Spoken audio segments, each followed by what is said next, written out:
دنیا میں 4 طرح کے لوگ پائے جاتے ہیں۔ یہ پوری کائنات کا خلاصہ حضور نے بیان کیا۔ سب سے پہلے عبد رزقہ اللہ مالا و علما، پہلا شخص وہ جس کو اللہ نے مال بھی عطا کیا، سمجھ بوجھ بھی عطا کی، علم بھی عطا کیا۔ فہو یتقی فیہ ربہ، اور وہ اس معاملے میں اللہ سے بہت ڈرتا ہے، اسے پتہ ہے کہ مال کا حساب بھی ہونا ہے۔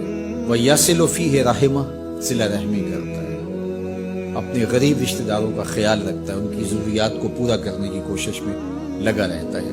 وَيَعْلَمُ لِلَّهِ فِيهِ حَقًّا، اور مال میں جو اللہ کا حق ہے اس کو جانتا ہے کہ میں نے زکوٰۃ بھی ادا کرنی ہے، سائل کو بھی دینا ہے، محروم کو بھی دینا ہے، صدقہ فطر بھی دینا، اس کو اس کے حق کا بھی پورا پتہ، اس میں کوتاہی نہیں کرتا۔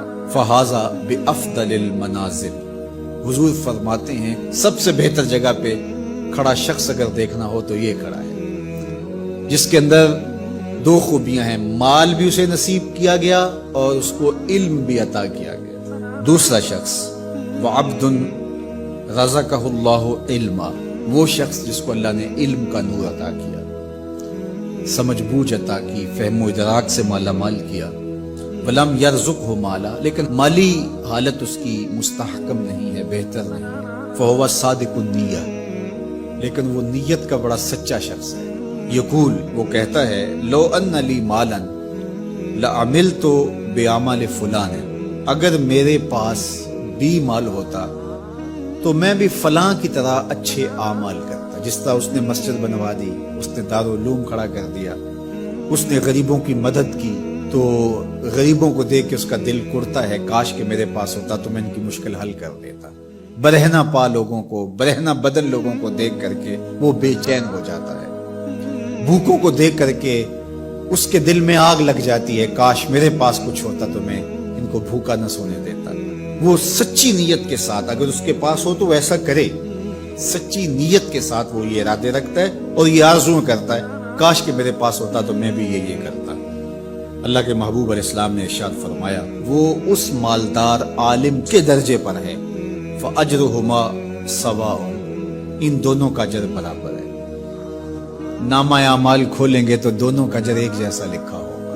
اب تیسرا شخص دیکھیے، وَعَبْدٌ رَزَقَهُ اللَّهُ مَالًا، ایک وہ شخص ہے کہ جس کو اللہ نے مال عطا کیا، وَلَمْ يَرْزُقْهُ عِلْمًا، لیکن اس کو اللہ نے علم کی دولت سے مالا مال نہیں۔ فَهُوَ يَخْبِطُ فِي مَالِهِ بِغَيْرِ عِلْم، تو اس جہالت کی وجہ سے وہ بہت خرابیاں کر جاتا ہے۔ لا یتقی فیہ ربہ، اور رب سے بھی نہیں ڈرتا۔ مال کی کثرت نے اس کی آنکھوں پہ پٹی باندھ دی ہے، عقل کل سمجھنے لگ گئے ہیں اپنے آپ، تکبر، رعونت، غرور اس کی طبع میں داخل ہو گیا ہے، غریبوں کو حقیر سمجھنے لگ گیا ہے۔ ولا یصل فیہ رحمہ، اور صلہ رحمی بھی نہیں کی اس نے۔ ولا یعلم للہ فیہ حقا، اور مال کا جو حق ہے اس کو بھی وہ فراموش کی ہوگا۔ فہذا باخبث المنازل، میرے حضور فرماتے ہیں یہ سب سے بری جگہ پہ کھڑا ہے، یہ خبیث ترین جگہ کا حامل شخص ہے۔